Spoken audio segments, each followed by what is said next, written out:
अब आज का टॉपिक तो यही है कि मरीम नवाज़ की एक्चुअली जो आप हमेशा सुनते हैं कि वो घर से भागी, कैसे भागी कैप्टन सफ्दर के साथ, आज हम आपको उसकी सारी डिटेल्स बताएंगे ताकि आपको पता चले कि इन लोगों का असल चेहरा क्या है। आप लोग इनसे खबरदार हैं ताकि आप इनको डिफेंड ना कर सके, आप लोगों को पता हो। देखिए, तकरीबन 1990 की बात है जब नवाज शरीफ पहली दफ़ा वज़ीर आज़म बने, तो अपने तमाम फैमिली के साथ ये लोग इस्लामाबाद शिफ्ट हो गए। नवाज शरीफ की होनहार बेटी जिसको मरीम नवाज़ कहा जाता है, तब तो मरीम नवाज़ ही थी, बाद में कैप्टन सफ्दर से शादी के बाद मरीम सफ्दर बनकर फिर दोबारा मरीम नवाज़ उनका नाम रखा गया। ये इन दिनों पिंडी के आर्मी मेडिकल कॉलेज में दाखिला ले चुकी थी, और चूँकि वो आर्मी का मेडिकल कॉलेज था, कोई आम कॉलेज नहीं होती, इसलिए वहाँ हाज़िरी ज़रूरी होती है। और आप जानते हैं कि आर्मी में डिसिप्लिन कितना है। अगर मरीम नवाज़ हाज़िरी नहीं देती, घर बैठ के पेपर देती, जो कि यूजुअली हमारे सियासतदानों के बच्चे करते हैं, तो उनका नाम भी कट सकता था। लिहाजा मरीम नवाज़ को हर रोज़ मियाँ नवाज़ शरीफ साहब का रमज़ान नामी एक प्राइवेट गाड़ी में इस्लामाबाद से पिंडी कॉलेज छोड़ कर आता था, और छुट्टी के बाद वापस भी लेकर आता था। चंद दिन तो यही रूटीन रही। फिर उसके बाद मरीम नवाज़ ने नोट करना शुरू किया कि फ़ौजी अफसरान की बेटियों को तो बावर्दी फ़ौजी गाड़ी में लेने आते हैं, लेकिन मेरे बाप इतने अच्छे ओहदे के बावजूद मुझे एक मोटा सा संडा सा मूछों वाला हाजी रमज़ान वो लेने आता है, ना जिसकी कोई ग्लैमर है ना वैल्यू है। मरीम नवाज़ ने उस वक्त अपनी माँ से शिकायत की, कलसूम नवाज़ से, कि मुझे भी कुछ ऐसा कोई हैंडसम ऑफिसर दें। तो इसी शाम वज़ीर आज़म नवाज़ शरीफ तक ये उनकी दरख्वास्त पहुँच गई। नवाज़ शरीफ साहब को भी इस चीज़ का इदराक हुआ कि वाकई मेरी बेटी होने के बावजूद एक हैंडसम इंसान उसको क्यों नहीं छोड़ने जाता। उनको लगा कि मेरी बेटी का भी मेजर रैंक के ऑफिसरों के बच्चों से ज़्यादा प्रोटोकॉल होना चाहिए, मैं तो प्राइम मिनिस्टर हूँ।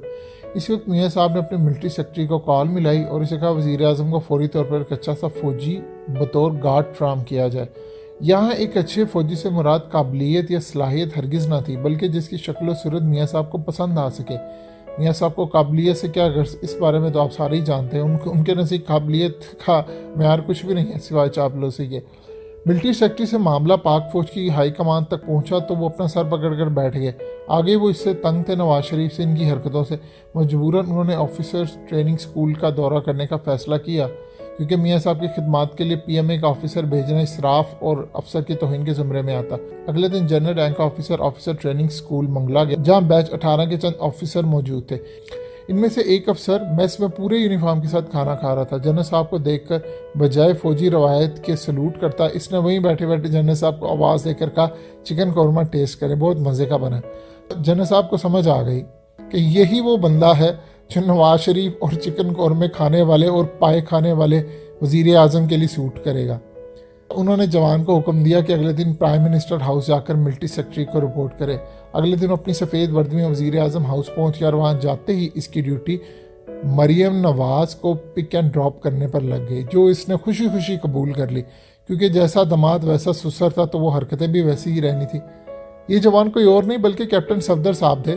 कोई शख्स माने या ना माने, लेकिन इस शख्स में इतना टैलेंट था कि इसने वज़ीर आज़म की चालाक तरीन बेटी, यानी जिसको बड़े बड़े ना पटा सके, इसने उसको पटा लिया। और किस तरह पटाया, ये अब कैप्टन सफ्दर साहब भी कभी मुंह खोलेंगे तो पता चलेगा। 1 साल तक ये जनाब पिक एंड ड्रॉप करते रहे, और उसके बाद इन्होंने मियाँ नवाज़ शरीफ की बेटी मरीम नवाज़ को किस तरह छुप छुप के मिलना शुरू किया, किस तरह उनको छोड़ने के बहाने गिफ्ट देने शुरू किए। फिर एक वक्त ऐसा है कि इन्होंने मुकम्मल तौर पर उनको पिक कर लिया। अब यहाँ से हम कुछ आपको बातें हज़फ करना चाहेंगे, लेकिन कुछ आपके साथ डिटेल शेयर कर दे। देखिए, नवाज शरीफ की ये तौहीन बन गई हुई थी कि वो कैप्टन सफदर को किसी भी सूरत में अपना दामाद कबूल करे। कलसूम नवाज़ का इसमें बहुत बड़ा हाथ था। नवाज शरीफ अपनी तौहीन समझ रहे। उन दिनों नवाज शरीफ अपना एक स्कैंडल उनका भी चल रहा था बहुत ज़्यादा, आप जानते ही होंगे, ताहिरा सैयद के साथ। वो वहाँ पे मगन थे।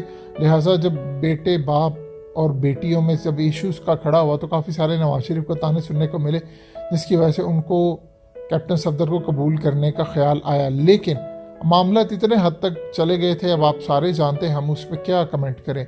बहुत सारे लोग बताते हैं कि जब नवाज शरीफ साहब ने एक्सेप्ट नहीं किया तो कैप्टन सफदर साहब के साथ वो भाग गई। वैसे कुछ ऐसी जगह चलेगी जब भाग जाते हैं तो क्या होता है, ये आप सब बहुत अच्छी तरीके से समझते हैं। वसीम अख्तर साहब ने तो यहाँ तक कहा था कि हमें पता है किसकी बेटी किसके साथ भागी है।